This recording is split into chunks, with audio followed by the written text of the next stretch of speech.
Hello, and welcome back to Murders on the Yangtze River. Let's see. We've recently, last episode finished our case on a mysterious ship. And now, can we not talk to any of these people? No? Okay. Oh. Mr. Shen, Mr. Su, welcome to Golden Words Publishing House. I am Feng Honshu, the supervisor here. Hello, Miss Feng. Through your telegram, we have learned about the incident in Paro Town. Thank you both for uncovering the truth. Miss Liu was an outstanding editor, and her passing away is truly regrettable. We have published an article explaining Lo Shiwen's contribution to Lo Pei's novels. I hope this will provide some comfort to Miss Liu. Pishang valued the reputation of the authors greatly and hopes that she is aware of it. Miss Liu would surely be happy about that. The rain gets heavier. Please come in and continue our conversation indoors. Mr. Shen, are you here to look for a specific book? May I know the title? I'm not sure about the exact title either. But according to Lo Shiwen, Lo Pei's The Confined Room mystery borrows ideas from this book. The manuscripts that Pisheng has handled are plentiful. If we were to go through every piece of them, it would indeed take a long time. Mr. Shen, do you have any other information? This matter might be helpful in finding the book.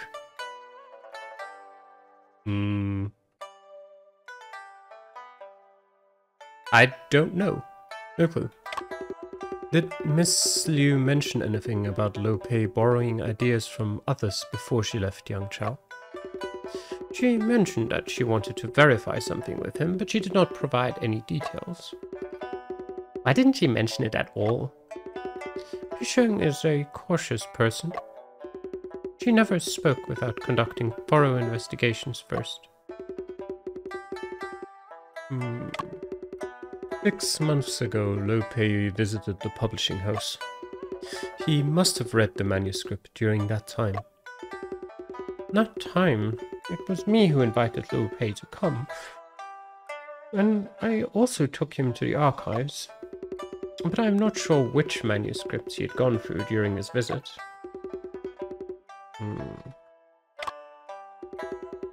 What kind of work was Miss Liu busy with during her final days? Was any of her work related to the manuscripts?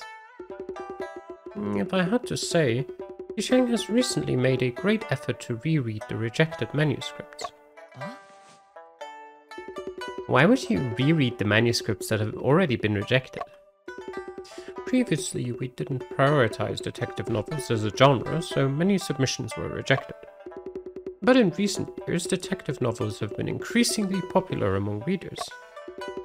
Pisheng had hoped to discover more talented authors from within this genre.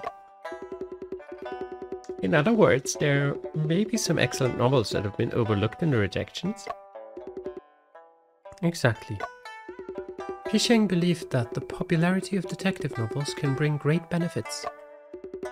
It showcases a rigorous mode of logical thinking and also encourages everyone to seek the truth. For readers constrained by the 8-legged essay, this is a refreshing change. What Miss Liu was doing was indeed very meaningful. Maybe Miss Liu realized the ideas in Lo Pei's books were plagiarized while sorting the rejects. That's why she went to talk to Lo Pei. Sure. Miss Feng, could we take a look at those rejected manuscripts? They were all sent back to the archives room. Let me take you there. Around 15 minutes later.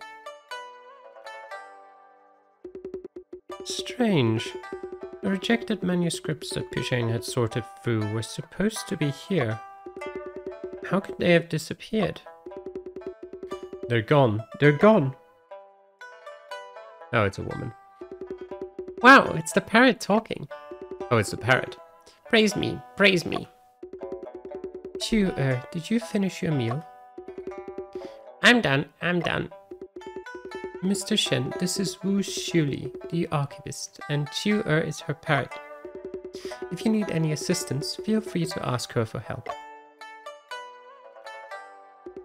Shuli, Mr. Shen and Afu are both detectives. They came to us to investigate clues, and we will do our best to assist them. Detectives? The kind that solve murder cases? Exactly. How interesting. I love it. This is actually the first time I've met a real-life detective. Alive. Actually, I am a detective novelist too. My pen name is Appa. Wow, that's impressive. Can I read your books? I'm still crafting my stories. You know what? During our conversation, I suddenly got a great idea. A detective came in search of lost clues. What lay before him were piles of manuscripts. To find the crucial evidence from within, it was an unprecedented challenge. You haven't even started writing yet? Miss Liu organized some rejected manuscripts of detective novels. Do you know where she put them? We don't have a separate category for detective novels yet. Only narrative fiction, supernatural tales, legal stories, kung fu novels, and romance fiction. There's an extra section for kung fu novels. Okay. Those rejected manuscripts were originally piled up messily on this table, but I spent 2 full days organizing every single manuscript, and they are now systematically filed. Praise me, praise me.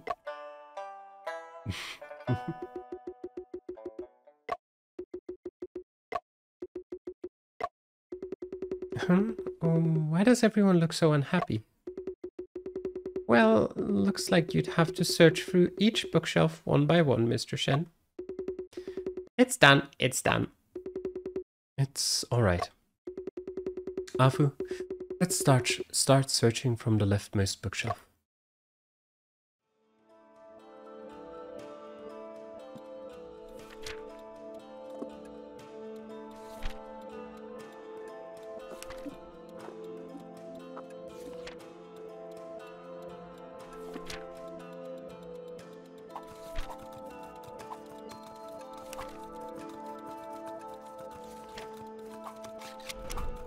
I love how you just took the parrot.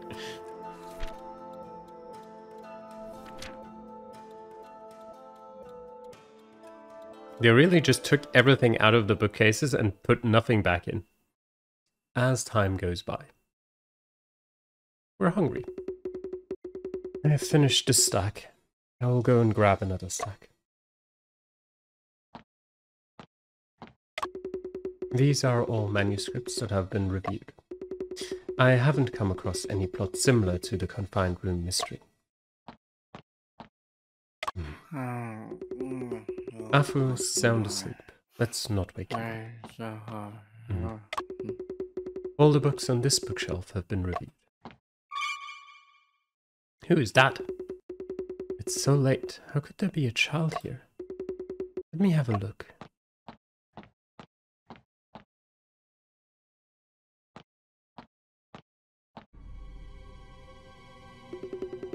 Why did I end up back here again? Afu has also disappeared somewhere. And the books are back in the shelves.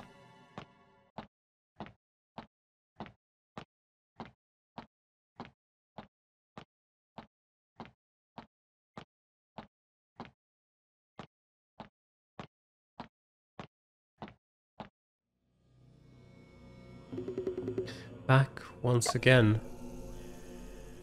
The Confined Room Mystery, Chapter 5.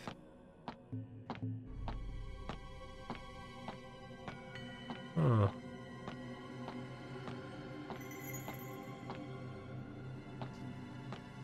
Now the shelves are all full. The bookshelf is filled with books. There seems to be one book that appears different from the others.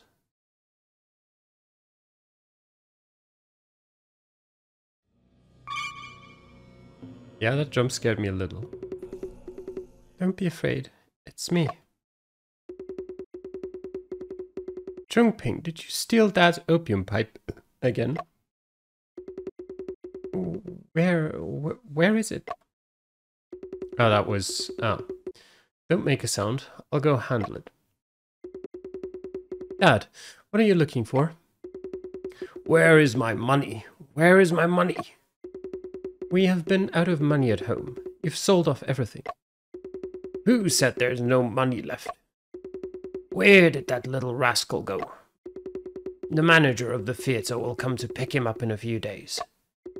As long as he behaves and goes with that person, it's quite a sum of money. You're insane. After raising you for so many years, it's time for you to show filial piety. Huh, so you were hiding here all along. Run, quickly. Oh God.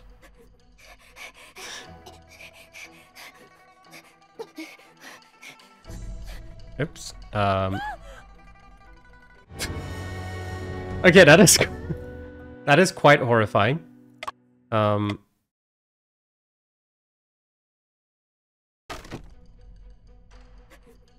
I only have to move like side to side. I thought I had to press forward as well.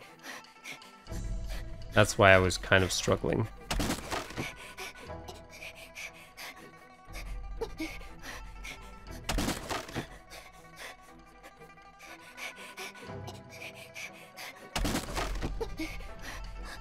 Oh.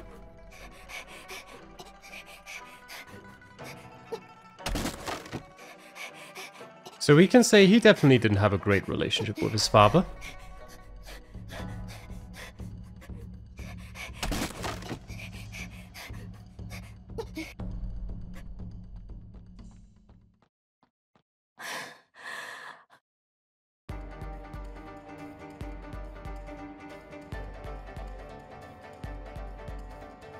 Well.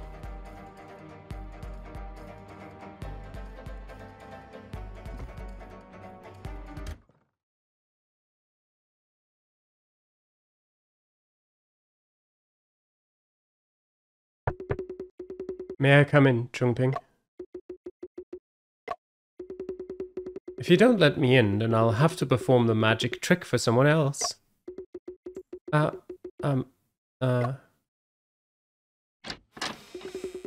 Close your eyes.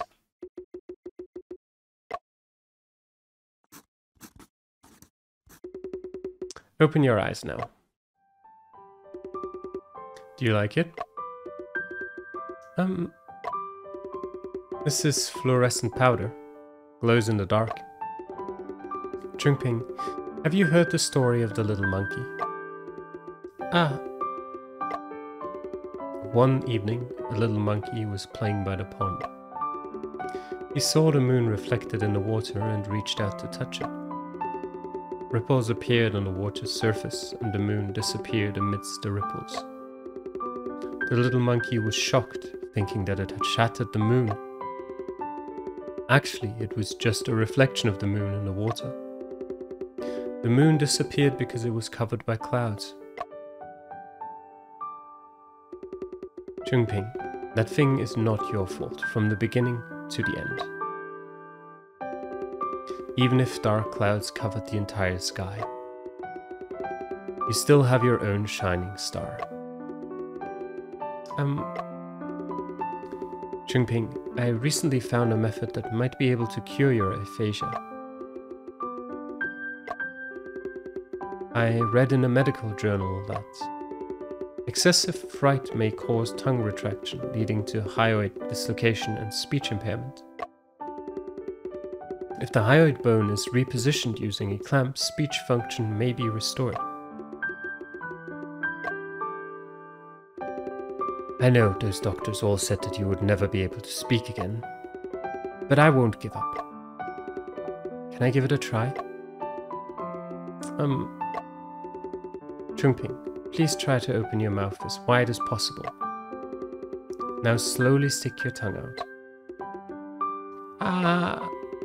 Very good. Rather, it hurts. If unconscious trauma cannot be released or healed, they may result in the emergence of different selves to avoid confronting internal conflicts. This is one of the psychological defense mechanisms for self-protection. What are you reading? Freud's The Interpretation of Dreams. It explores the origin and treatment of mental disorders. Mental disorders? I want to understand the psychological reasons behind opium addiction and find ways to treat it. No wonder you have been reading medical books lately. Opium is rampant nowadays, causing harm not only to our family, but also to countless others. There are already drugs available on the market for quitting opium, aren't there? Oh, that's Shen.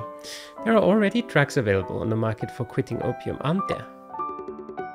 Most of the opium cessation medications are placebos, expensive yet with minimal effectiveness. Therefore, you want to find a truly effective treatment method? In one of Freud's articles, I learned about a plant called croc. Freud utilized extracts from it to treat conditions such as depression. If this could help with opium addiction, then the tragedy of our family would not be repeated.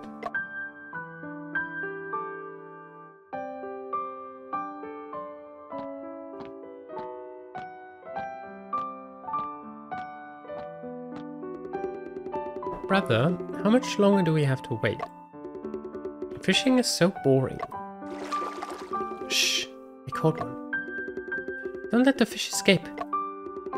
When the fish bites the hook, don't rush to reel it in. Be patient and wait.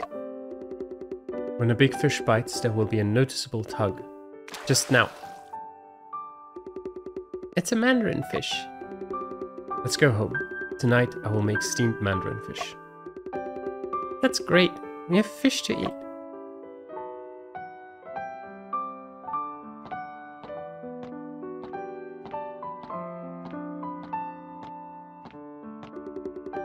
The northern part of Russia is adjacent to the Arctic and has snow throughout the year.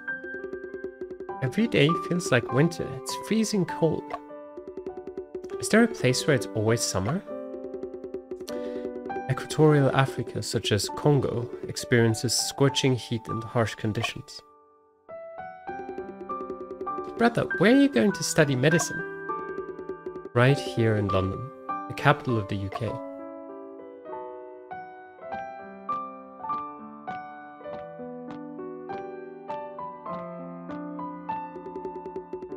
You two young gentlemen have great talents. Especially younger Shen obtained a government scholarship for studying abroad. Let's take a photo today to commemorate the two of you. Once the two of you return, you will surely achieve great success and accomplish great things. Our photography studio can also share in the glory. Relax, don't move.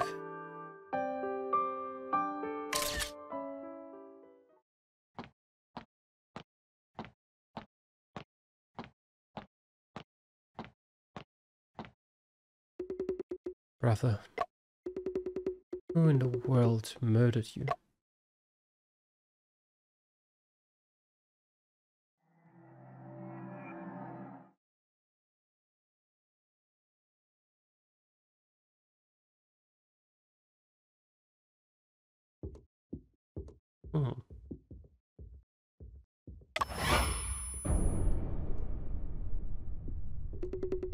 How many times have you returned to this point? I have not counted. The 1121st time. 3 years, almost every night you've been here.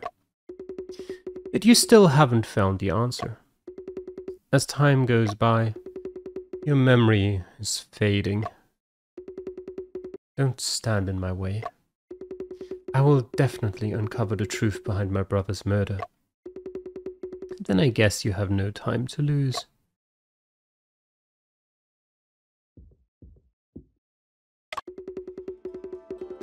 I've already observed this place. Should we take another look?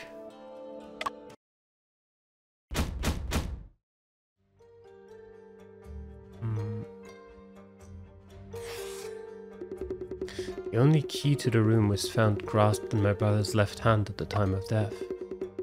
There were only my brother's fingerprints on the key. An unburned scrap of paper made of oiled paper. Many paper ashes scattered around the chair, and on my brother's body as well. My brother was murdered on Ghost Festival Day, also the anniversary of our father's death. There were deep claw marks on the chair legs, along with slight traces of blood.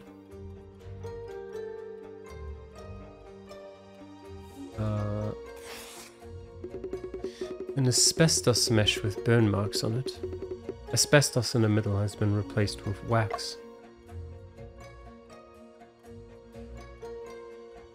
I think that was everything, mostly.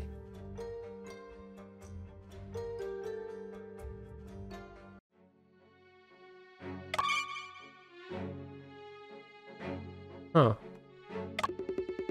The memory isn't pleasant. Do you want to proceed? This is all the case files here. You can take your time reviewing here. I'll go get the paperwork ready for your signature. Thank God it's finally coming to an end.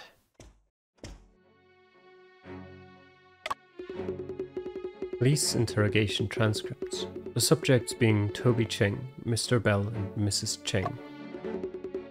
Whose transcript? Officer, I'm a distinguished graduate of UCL. How could I possibly commit murder? There's competition between you and the victim, Brian Shen. Besides, you were the last one to see him before Brian returned to the apartment. I did see him, but you can't condemn me as guilty just because I saw him, right? Whether you're deemed guilty depends on your answers to the following questions.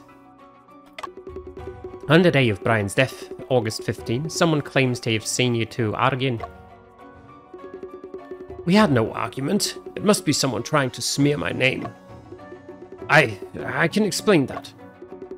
At 9 AM that morning, I was going to the Wandsworth Library to borrow books, passing by Pimlico. I saw Brian coming out of Mr. Bell's office building. I greeted him, but he pretended not to hear. I was angry. I grabbed him to confront and discuss the situation. Just because you greeted him and he didn't respond? Not exactly. Mr. Bell's research project should be mine. He stole it away. He not only shamelessly took my project, but also deliberately ignored me. Isn't that infuriating? So you got into an argument with him over that? I didn't. He seemed absent-minded, not responding as if he couldn't hear what I was saying. Later, someone looked our way, so I let him go. There was no argument at all. Whether you're deemed guilty depends... Alright, yeah. Where were you between 1 and 3 in the afternoon that day, and what were you doing? I spent the entire afternoon studying at the library, then returned to the lab in the evening. Is there someone who can vouch for your whereabouts? The librarian named George can testify for me. You ken of others who might bear a grudge against Brian? I wouldn't know. I'm usually focused on my academic pursuits and don't mind others' businesses. Mr. Cheng, please cooperate with our work. I really don't know. Only one time I overheard him having a heated argument with Stone Wu. What's the relationship between Stone Wu and Brian Shen? You can know why they had an argument. They're friends. Stone often borrowed money from Brian. Their argument might be related to money, but I'm not so sure about the specifics. But I heard Stone recently made a fortune. Moreover, he hurriedly returned to China the day before Brian's incident. Definitely fishy. We'll verify.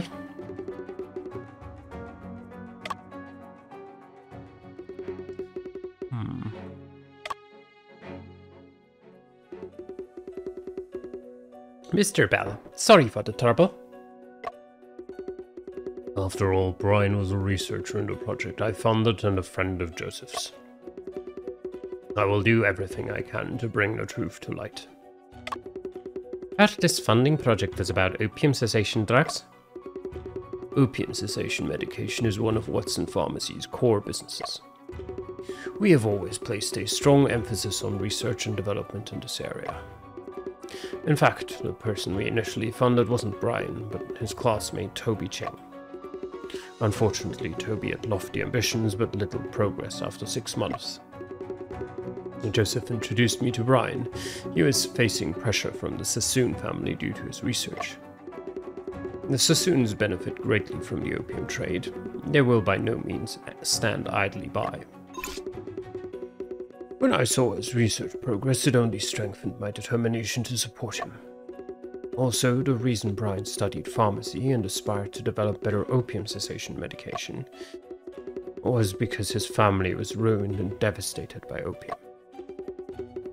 I believe he is the most suitable person to carry out this research. Someone can hear you having an argument with Brian in the office on the morning of August 15. At 9 AM that morning, I had arranged to meet Brian for a coffee to talk about his recent conditions. How's he been faring recently? The research faced some difficulties and Brian was feeling quite down about it. I encouraged him to hold on, but he suddenly became very agitated, so we ended the conversation. It wasn't like his usual self. I intended to talk to him someday later, but... How long has he been in this condition? In fact, during that period his condition was quite worrisome. He became very pessimistic. In hindsight, I should have kept him a bit longer. I deeply regret that now. Where were you between 1 and 3 in the afternoon on that day? There was a pharmaceutical industry seminar that afternoon.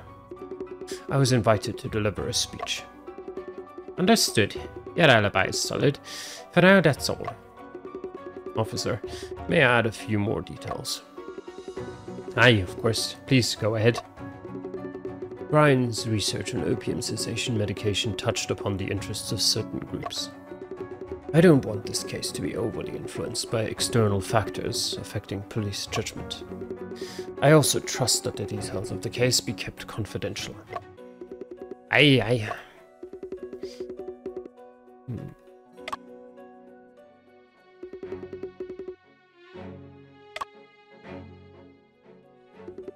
You, police, let bad guys go. Bother this old lady instead. Mrs. Cheng brought you in for questioning because on that day you were...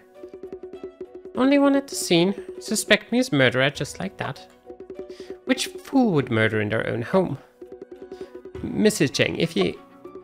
Ridiculous. Dare you stop me brewing my medicine, curing illness, extending life? I'll try to keep it brief. Where were you between 1 and 3 in the afternoon on that day? You ask where I was. It was Hungry Ghost Festival. Taboo to go out that day. Soak up sun, dispel bad energy. Been sitting in front of the house sunning myself. You foreigners understand or not. On that day Ghost Gate opens. Avoid going out. During that time, did anyone else enter? Of course not. No one comes in without my permission. No one's getting in any day. Besides, you police, who else likes barging into others' homes? Did anyone else you might have... Yes, 2 guys tracking Brian. They've been staring at my house. Aye, we've spoken to folk across the road and nobody's laid eyes on the pair you mentioned. James and Mary from the cafe next door said the same. I'm sure I didn't see wrong.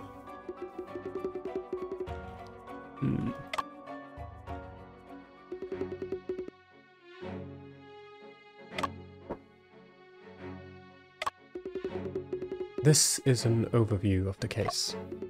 The police conducted an investigation of each suspicious individual, but they all had alibis. It's a locked room and the only key was in Brian's hand, which led to the conclusion of suicide. At Sergeant Joseph's urging, the police conducted several additional rounds of investigation.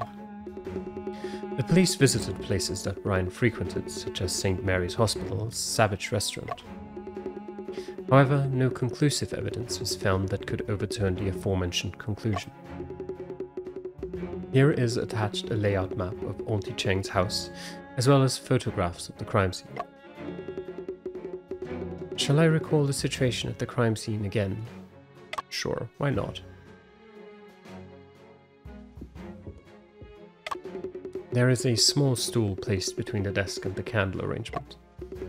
The stool is very small, with a height of less than 20 centimeters.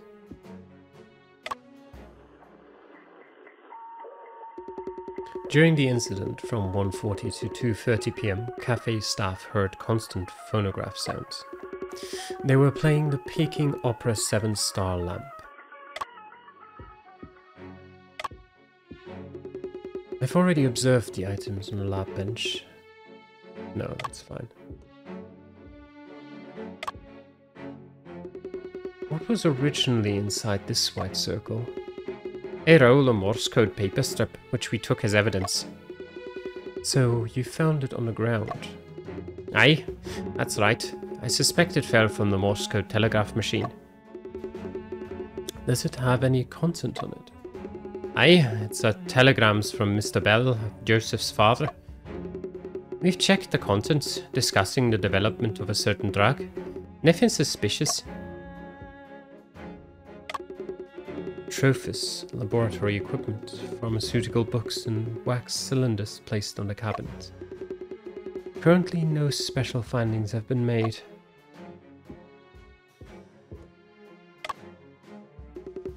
There are 7 candles on the floor, arranged in the shape of the Big Dipper.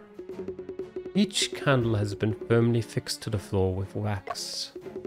2 of the candles have a shallow scratch on their sides.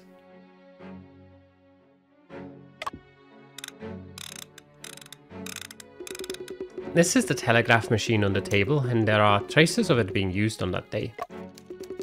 The Morse code paper reel we found should be fitted in the hexagonal area on its top. Other than that, no other abnormalities were found on the machine. A book has been taken from the desk. However, it cannot be determined if it was missing before or after the incident.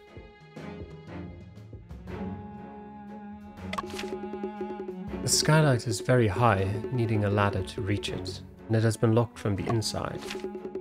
The glass has a thick layer of accumulated dust, and there are no traces of being touched. The police speculate that Brian caused the window scorch marks in experiments. There was one more thing in the police office, wasn't there? This is the autopsy record of Brian, and the autopsy was personally conducted by Joseph. The report mentions it can be inferred that the time of death was between 2 and 3 in the afternoon. The victim died from hemorrhagic shock caused by a weapon piercing the left pulmonary artery. Body in a contorted position, suspicion of strychnine poisoning, but no toxins were detected. Bruisings on fingertips with wood shavings and the nail folds, healed wound on right foot. No other injuries were found, indicating no signs of probing wounds. In addition, paper ashes found on the body and wax strips found on clothes.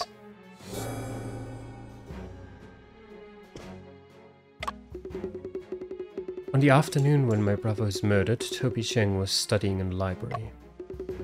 The library administrator, George, confirmed that Toby Cheng had a clear alibi. The appendix of the case file shows the police's investigation on Stone Wu.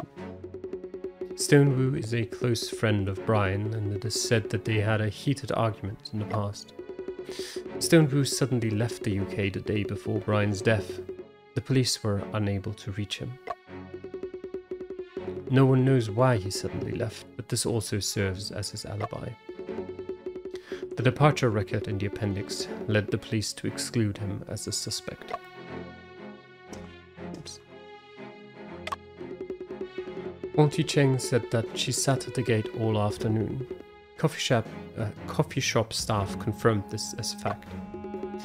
Auntie Cheng mentioned brewing herbal medicine herself. Upon investigation, she was found to have a fatal illness with only 1 year at most to live. Huh. This is the Morse code paper reel Officer Jones found at the crime scene. The center of the paper reel has a hexagonal groove. One end of the paper tape has been folded over, forming a strange bend. The inner side of the paper tape is quite dirty and shows signs of wear and tear. The paper strip is filled with dots and lines, which are Morse code. The police have successfully deciphered the telegrams. Here are 5 telegrams from Mr. Bell to my brother, starting 2 weeks before the incident. Adjusted medication proven effective in small trials. Congratulations.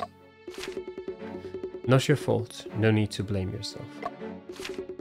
Drug development challenging path. Keep going, I believe success awaits.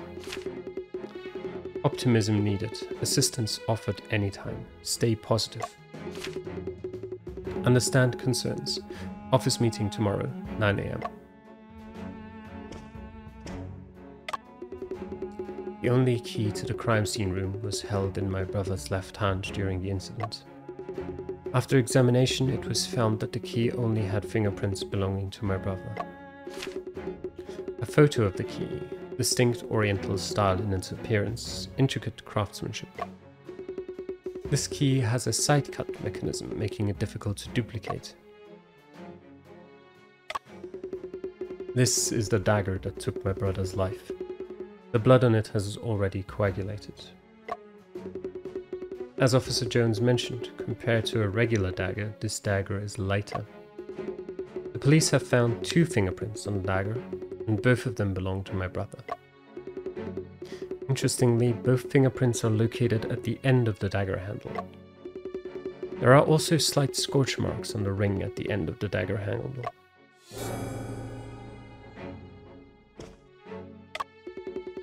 There's a map on the wall showing police jurisdiction boundaries. Red lines on the map connect to different crime scenes. Auntie Cheng's house is located in Area A, under the jurisdiction of the Westminster Police Station.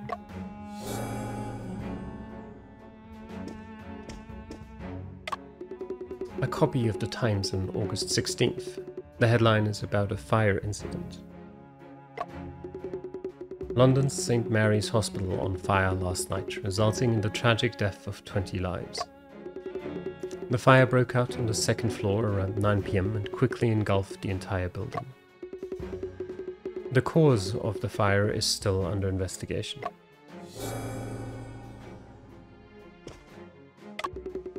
There are thousands of letters piled up on the bookshelf. Surprisingly, those are letters from the infamous Jack the Ripper case. Among them, some provide information and some are claimed to be written by the killer.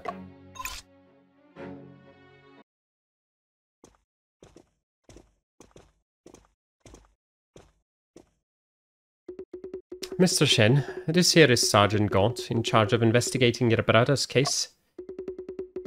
Family of the deceased, the investigation into this case is done and dusted. Signed here. Sergeant Gaunt, I can't sign it yet. What you say? My brother would never kill himself. You questioning the police, are you? No, I just feel that... Mr. Shen, we hold your brother's case in the highest regard. Very seriously. Suicide is the conclusion reached after meticulous investigation and careful consideration.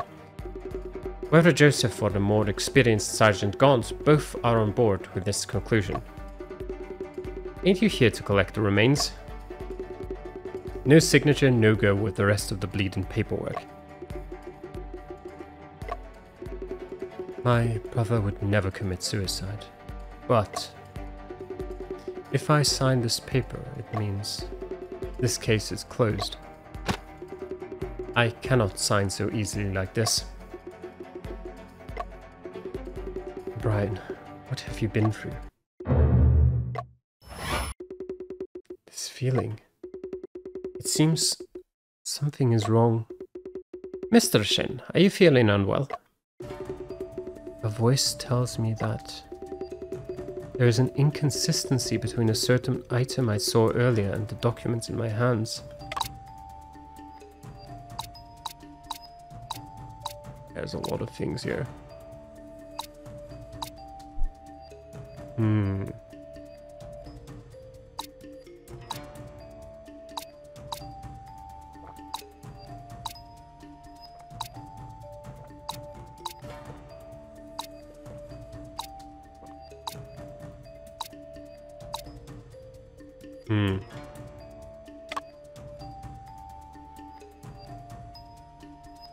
I don't really see anything there.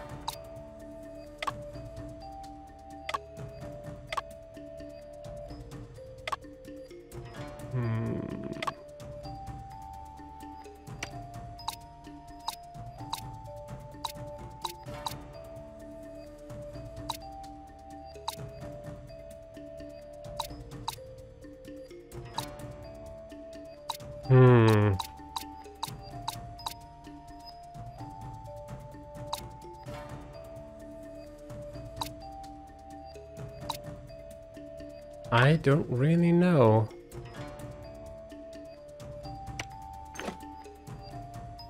A certain item I saw earlier and documents in his hands. So considering it really zoomed in onto that bee, which I think is like the post... I think the logo above it is the post office stuff. So I feel like, if anything, it kind of has to be maybe the Morse code paper reel?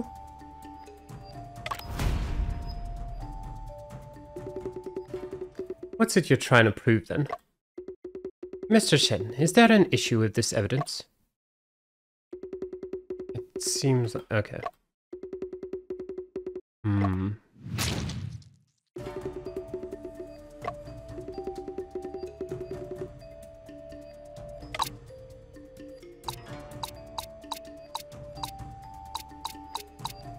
This then?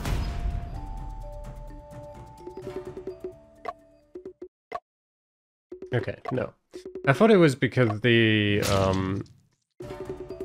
logo of the post office didn't have that B under it in the telegram.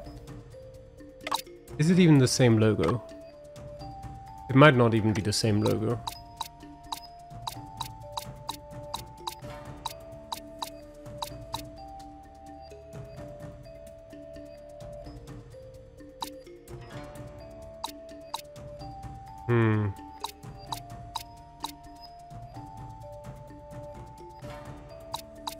Inconsistency.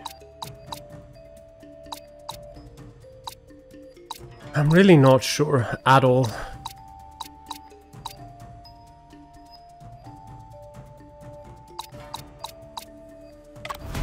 I don't know. I'm just guessing at this point.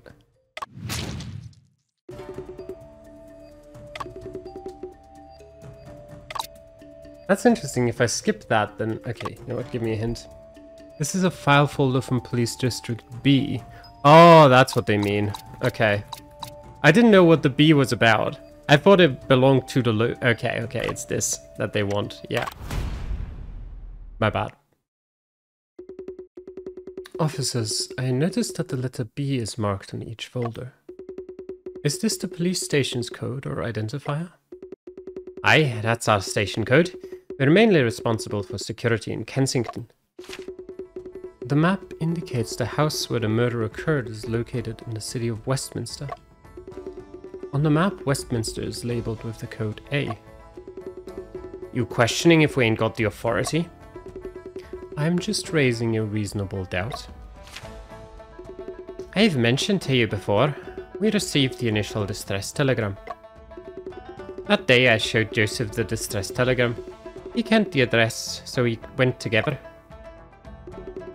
The person who sent the telegram is crucial. He is likely a key witness. We should continue. The scene's a locked room and the only fingerprints on the murder weapon are your brother's. Just these two bits alone are enough to peg it as a suicide. Unless you can cough up some proper evidence, go on and get out of my sight.